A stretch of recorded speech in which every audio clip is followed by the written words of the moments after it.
Okay,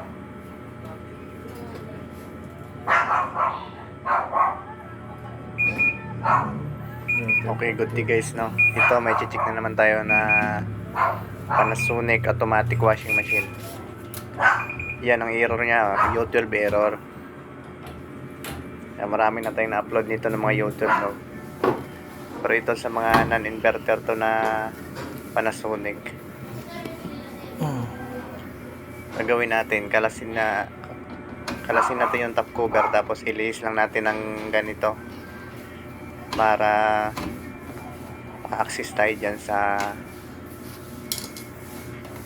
lead sensor niyan. Diyan nakalagay yung parang maliit na board niya. Kalasin lang natin yan.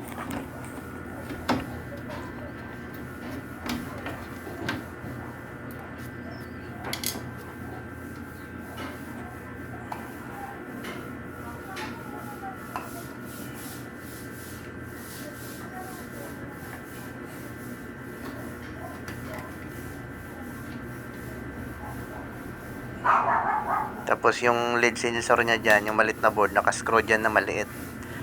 Yung sa mga inverter kasi, nakaklip lang yan dyan. Pero ito, nakascrew siya. Sa mga bagong model ngayon. Hindi naman pinaroded yung ano. Ha? Yan, natanggal na natin yung pinaka-lead sensor niya. Hindi pinaroded yung ano. Ito, wala pa siya mga corrosion. Parang wala naman sign na sira. Sigurado may mga parts lang siya dyan na Sira na to. mag-shorted siguro, kaya nag-U12 siya. Ito, pinalitan na to ma'am, di pa. Kasi wala siyang sign na basa eh. Usually, yung mga ginagawa natin, basa siya eh. Basa yung mga lead sensor, kaya nag-U12 siya. Pero ito wala naman, kaya palitan natin.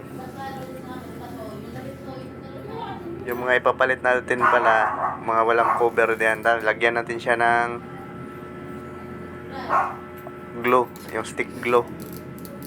Lalagyan natin para tumagal naman. Kukubira na natin siya. Palibutan lang natin lahat ng mga parts niya para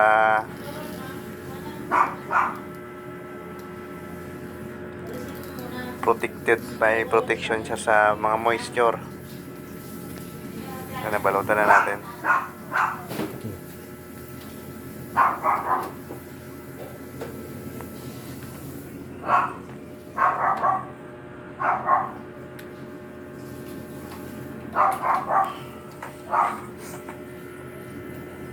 Yan, patuyuin lang natin ng konti.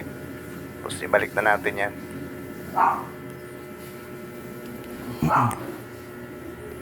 Sa mga gusto pala magpagawa guys, mag-PM lang kayo sa aming page na Norche Repair Shop.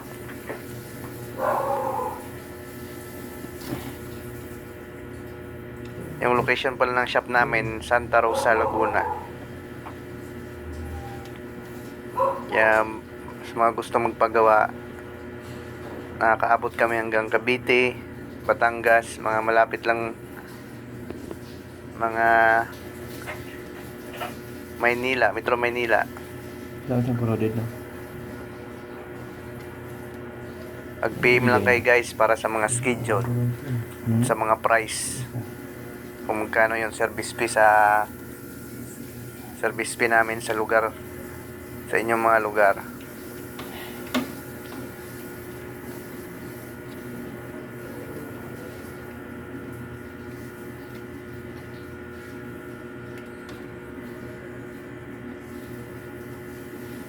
Ayusin na natin yung pagkabalik ng socket niya, i-align lang natin ng maayos.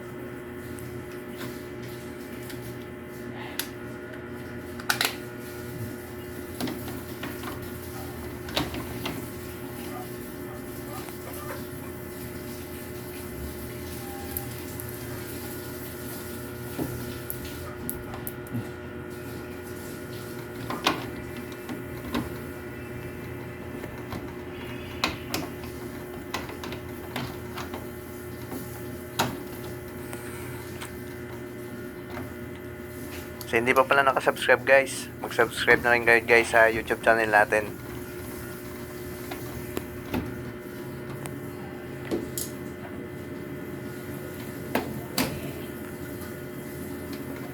Yan, nakabit na natin guys. Testingin natin na kahit naka tagilid pa yan. Basta wag lang sumabit yung drum sensor doon sa drums niya pag umikot.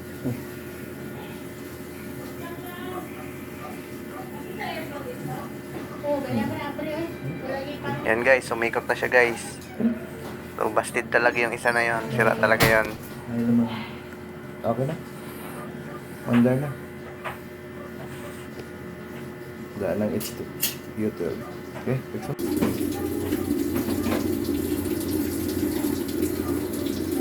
Yan, binalik na natin. Tinesting natin din sa wash to. Speed mo. Kasi baka may nagalaw tayo na Ha? ibang parts. Pabigilan. Yan, nag-wash na siya. Okay na. Tapos i-spin natin ulit. Ginagawa natin, tinitesting natin talaga yan. Wash saka spin.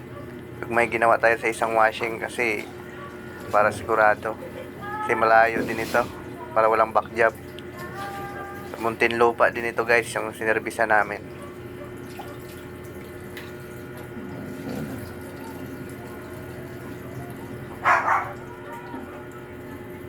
Muntinlupa. O, San Pedro pala yata. Good. Yan, okay na siya guys.